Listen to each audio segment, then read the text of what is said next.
Apa hukum praktek eksperimen manusia yang tidak maksum? Maksudnya orang yang boleh untuk jadi secara hukum fikih darahnya boleh untuk ditumpahkan. Tentu saja ini bukan ranah setiap orang yang melakukan. Jadi ini dalam hukum saja, tapi penerapannya butuh fikih sendiri ya.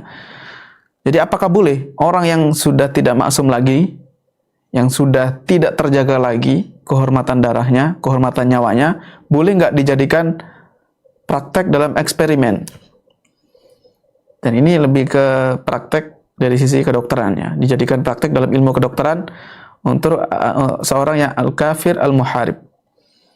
Dan orang yang ghairu maksumid dam, darahnya tidak lagi maksum, tidak terjaga lagi, tidak mendapat kehormatan dari sisi syariat. Ini kita bahasnya sisi syariat. Dia sudah tidak dihormati lagi dari sisi syariat Islam. Ini mencakup dua orang, kafir harbi, orang kafir yang boleh diperangi, atau murtad, orang muslim yang keluar dari Islam. Apakah boleh dijadikan target praktek eksperimen untuk orang tersebut? Hukum permasalahan ini diperbolehkan, tapi dengan harus terpenuhi beberapa syarat.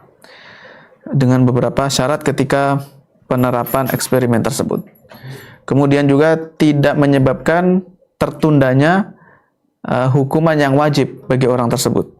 Jadi hukumannya apa? Itu jangan sampai tertunda gara-gara eksperimen.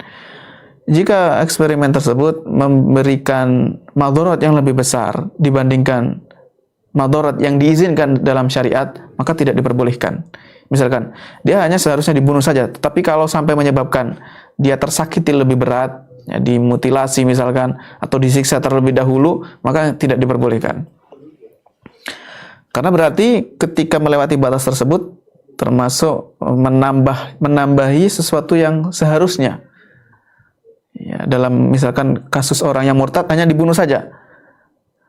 Hanya pembunuhan saja, jangan sampai ditambahi sesuatu yang menyakiti yang lainnya. Kemudian untuk selain murtad, yaitu kafir harbi, dia memiliki hak untuk mendapatkan beberapa pilihan. Yang pertama dibunuh, yang kedua al-man wal fida, dibebaskan tapi dengan cara menebus, atau dia diperbudak, ya, dijadikan budak. Ini hukumannya dalam syariat. Allah Azza wa Jalla berfirman, tilka hududullahi fala ta'taduha. Ini adalah batasan yang Allah berikan kepada manusia. Fala ta'taduha, jangan kalian melampaui batas. Wa may yata'adda hududallahi fa ulaika humudz zalimun. Orang yang melampaui batas Allah, ini orang-orang yang zalim. Begitu juga tidak diperbolehkan, bahkan di sini disebut haram, kalau eksperimen tadi sampai mengakibatkan kepada kematian. Kenapa kok bisa diharamkan? Apa dasarnya? Ini alasannya sebagai berikut. Yang pertama, karena menjadikan eksperimen ini berarti bertabrakan, melawan sifat al-ihsan, berbuat baik yang diperintahkan. Jadi walaupun kita melakukan hukuman, menghukumi seseorang yang melakukan kriminal, itu tetap dengan cara yang baik. Tujuannya adalah sesuatu yang baik, bukan sekedar untuk melampiaskan amarah atau dendam, bukan seperti itu. Sebagaimana sabda Rasulullah SAW, Innallaha katabal ihsana ala kulli syai'. Allah itu mewajibkan untuk berbuat baik dalam segala hal. Bahkan termasuk jika membunuh, bunuh dengan cara yang baik. Kalau kalian menyembelih, sembelihlah dengan cara yang baik.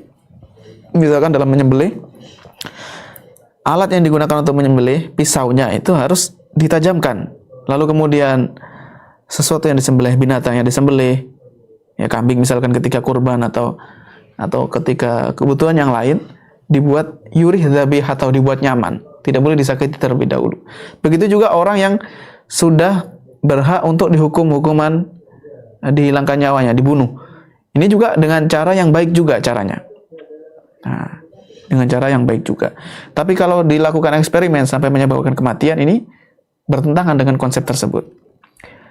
Kemudian yang kedua, menjadikan eksperimen kedokteran, misalkan untuk misalkan dipotong tangannya, kemudian diberikan obat-obat tertentu, atau untuk uji coba alat-alat kedokteran yang baru, misalkan. Intinya eksperimen atau dimasuki virus dan seterusnya. Ini masuk dalam kategori ya ketika dipotong misalkan tangannya atau apanya gitu ya untuk eksperimen, bisa jadi termasuk kategori al-muthlah, mencincang ya, menyayat-nyayat, atau bisa disebut dengan mutilasi yang dilarang, hukumnya dilarang. Al-muthlah ini dilarang walaupun terhadap orang yang berhak dibunuh, bahkan dalam peperangan pun tidak diperbolehkan. Sebagaimana hadits Buraidah radhiyallahu anhu, beliau mengatakan dahulu Rasulullah SAW ketika menunjuk seorang pemimpin pasukan atau ya utusan pasukan kecil untuk dikirim ke penyerangan ke tempat-tempat tertentu, maka beliau memberikan wasiat, pesan penting. Di antaranya adalah dengan supaya bertakwa kepada Allah Azza wa Jalla, kemudian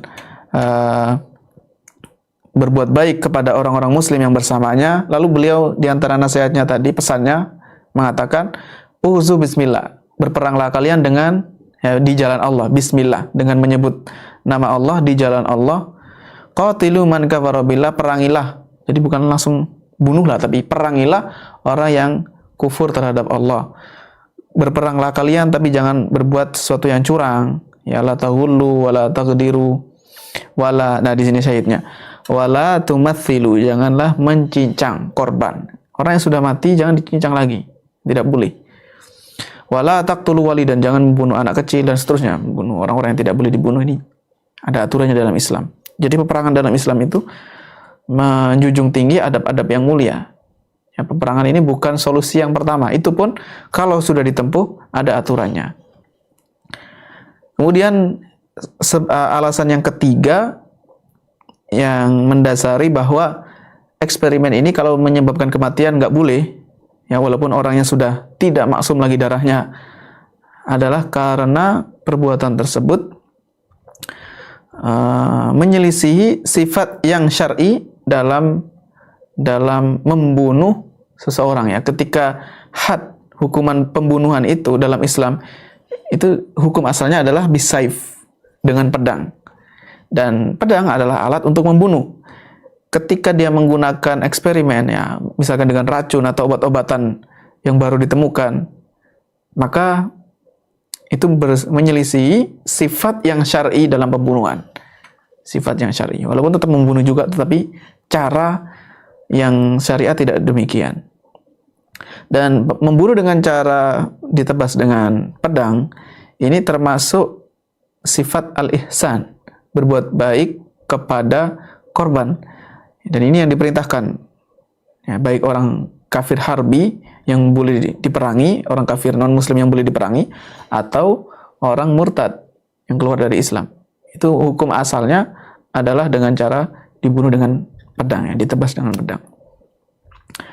Nah, seperti itu. Wallahu a'lam. Rujukannya at-tajarub at-tibiyyah 'alal insan. Ini juga disertasi untuk mendapatkan gelar doktoral.